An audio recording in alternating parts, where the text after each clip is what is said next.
ಆತ್ಮೀಯ ವೀಕ್ಷಕರೇ, ನನ್ನ ವಿಡಿಯೋಗೆ ಹೃದಯಪೂರ್ವಕವಾದ ಸ್ವಾಗತ. ವಿಷಯ ಏನಪ್ಪಾ ಅಂದ್ರೆ, ಯುವ ನಿಧಿ ಫಲಾನುಭವಿಗಳಿಗೆ ಡಿಬಿಟಿ ಸ್ಟೇಟಸ್ ಅನ್ನ ಚೆಕ್ ಮಾಡಿಸಿದಾಗ ಅಥವಾ ಸೆಲ್ಫ್ ಡಿಕ್ಲರೇಷನ್ ಮಾಡ್ಸಕ್ ಹೋದ್ರೆ ಹೈಯರ್ ಸ್ಟಡೀಸ್ ಅಂತ ಬರ್ತಾ ಇದೆ. ಏನ್ ಮಾಡಬೇಕು, ಮತ್ತೆ ಇನ್ನು ಕೆಲವೊಂದಿಷ್ಟು ವಿದ್ಯಾರ್ಥಿಗಳಿಗೆ ಅಮೌಂಟ್ ಕ್ರೆಡಿಟ್ ಆಗಿದೆ, ಬಟ್ ಇನ್ನು ಕೆಲವೊಂದಿಷ್ಟು ವಿದ್ಯಾರ್ಥಿಗಳಿಗೆ ಅಮೌಂಟ್ ಕ್ರೆಡಿಟ್ ಆಗಿಲ್ಲ. ಯಾವಾಗ ಕ್ರೆಡಿಟ್ ಆಗುತ್ತೆ? ಹೈಯರ್ ಸ್ಟಡೀಸ್ ಅಂತ ಇದ್ರೆ ನೆಕ್ಸ್ಟ್ ಅಮೌಂಟ್ ಬರುತ್ತೋ ಇಲ್ವೋ? ಹೈಯರ್ ಸ್ಟಡೀಸ್ ಅಂತ ಇದ್ರೆ ಏನ್ ಮಾಡಬೇಕು? ಯುವ ನಿಧಿ ಅಮೌಂಟ್ ಅವ್ರಿಗೆ ಏನಾದರೂ ಕ್ಯಾನ್ಸಲ್ ಆಗುತ್ತಾ ಅನ್ನೋದ್ರ ಬಗ್ಗೆ ಸಂಪೂರ್ಣವಾಗಿ ತಿಳಿಸ್ಕೊಡ್ತೀನಿ. ಹಾಗಿದ್ರೆ ಬನ್ನಿ ಸ್ನೇಹಿತರೆ. ಮೊದಲನೇದು, ಹೈಯರ್ ಸ್ಟಡೀಸ್ ಅಂತ ಯಾರಿಗೆಲ್ಲ ತೋರಿಸ್ತಾ ಇದೆ ಅಂದ್ರೆ, ಡಿಗ್ರಿ ಅಥವಾ ಡಿಪ್ಲೊಮಾ ಮುಗಿದಿರ್ತಕ್ಕಂಥ ವಿದ್ಯಾರ್ಥಿಗಳೇನಿದ್ದೀರಲ್ವಾ, ಇವರು ಯಾವುದಾದ್ರೂ ಕೋಚಿಂಗ್ ಸೆಂಟರ್ಗೆ ಅಥವಾ ಗೌರ್ಮೆಂಟ್ ಕೋಚಿಂಗ್ ಸೆಂಟರ್ಗಳಿರುತ್ತೆ, ಅಲ್ಲಿ ಆಧಾರ್ ಕಾರ್ಡ್ ಅನ್ನ ಕೊಟ್ಟಿರೋರಿಗೆ, ಅದರ ಜೊತೆಗೆ ಹೈಯರ್ ಎಜುಕೇಶನ್ MCom MA ಈ ರೀತಿ ಹೈಯರ್ ಎಜುಕೇಶನ್ ಮಾಡಿರೋ ವಿದ್ಯಾರ್ಥಿಗಳಿಗೆ, ಮತ್ತು ಅದರ ಜೊತೆಗೆ ನೀವು ಯಾರೆಲ್ಲ ಹೈಯರ್ ಎಜುಕೇಶನ್ ಅಪ್ಲೈ ಮಾಡಿರ್ತೀರಾ ಬಟ್ ನೀವು ಕಂಟಿನ್ಯೂ ಮಾಡಿರಂಗಿಲ್ಲ ಹೈಯರ್ ಎಜುಕೇಶನ್ಗೆ, ಅಂದ್ರೆ ನೀವು BCom ಮುಗಿದ ಮೇಲೆ MComಗೆ ಅಪ್ಲಿಕೇಶನ್ ಹಾಕಿರ್ತೀರ, ನೀವು ಕಾಲೇಜ್ಗೆ ಹೋಗಿಲ್ಲ ಅಂದ್ರೂ ಕೂಡ ಅಂತ ವಿದ್ಯಾರ್ಥಿಗಳಿಗೂ ಕೂಡ ಹೈಯರ್ ಸ್ಟಡೀಸ್ ಅಂತ ತೋರಿಸ್ತಾ ಇದೆ.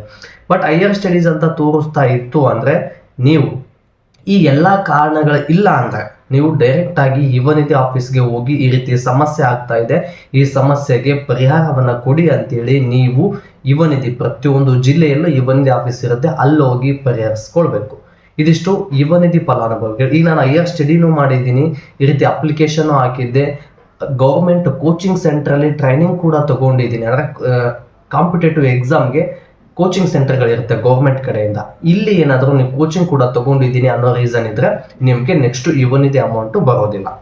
ಬಟ್ ನೀವು ಇದು ಯಾವುದೂ ಮಾಡಿಲ್ಲ ಆದರೂ ನಿಮ್ಮದು ಹೈಯರ್ ಸ್ಟಡೀಸ್ ಅಂತ ತೋರಿಸ್ತಾ ಇದೆ ಅಂದರೆ, ನೀವು ಆದಷ್ಟು ಬೇಗ ಯುವ ನಿಧಿ ಆಫೀಸ್ಗೆ ಹೋಗಿ ಅದನ್ನ ರಿಜೆಕ್ಟ್ ಮಾಡಿಸಿ. ಹೈಯರ್ ಸ್ಟಡೀಸ್ ಅಂತ ಇದೆಯಲ್ಲ DBT ಸ್ಟೇಟಸ್ ಅಲ್ಲಿ, ಅವರು ಟ್ರೈ ಮಾಡಿದ್ರೆ ರಿಜೆಕ್ಟ್ ಆಗುತ್ತೆ.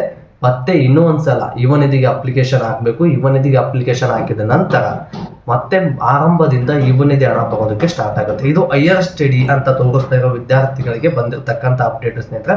ಬಟ್ ಇನ್ನು ಕೆಲವೊಂದಿಷ್ಟು ವಿದ್ಯಾರ್ಥಿಗಳಿಗೆ 9,000 ಅಮೌಂಟ್ ಬಂದಿದೆ, ಕೆಲವೊಂದಿಷ್ಟು ವಿದ್ಯಾರ್ಥಿಗಳಿಗೆ 3,000, ಕೆಲವೊಂದಿಷ್ಟು ವಿದ್ಯಾರ್ಥಿಗಳಿಗೆ 6,000 ಅಮೌಂಟ್ ಕ್ರೆಡಿಟ್ ಆಗಿದೆ.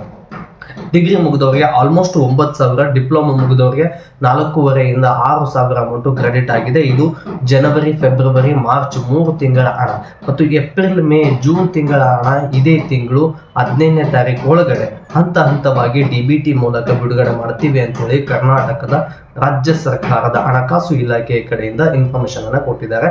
ಇದಿಷ್ಟು ಯುವ ನಿಧಿ ಫಲಾನುಭವಿಗಳಿಗೆ ಬಂದಿರತಕ್ಕಂಥ ಅಪ್ಡೇಟ್ ಸ್ನೇಹಿತರೆ. ನಿಮ್ದೇನಾದ್ರೂ ಹೈಯರ್ ಸ್ಟಡೀಸು ಈ ಮೇಲಿನ ಕಾರಣಗಳಿಂದ ಏನಾದರೂ ತೋರಿಸ್ತಾ ಇತ್ತು ಅಂದ್ರೆ ಯುವ ನಿಧಿ ಹಣ ಬರೋದಿಲ್ಲ. ಬಟ್ ಇದು ಯಾವುದೋ ಕಾರಣಗಳಿಲ್ಲ ಆದ್ರೂ ಕೂಡ ಹೈಯರ್ ಸ್ಟಡೀಸ್ ಅಂತ ತೋರಿಸ್ತಾ ಇದೆ ಅಂದ್ರೆ, ಹೋಗಿ ಅಪ್ಲಿಕೇಶನ್ ಅನ್ನ ರಿಜೆಕ್ಟ್ ಮಾಡಿಸಿ ಮತ್ತೆ ಒಂದ್ಸಲ ಅಪ್ಲಿಕೇಶನ್ ಹಾಕಿ ಯುವ ನಿಧಿ ಹಣ ಕಂಟಿನ್ಯೂ ಆಗುತ್ತೆ.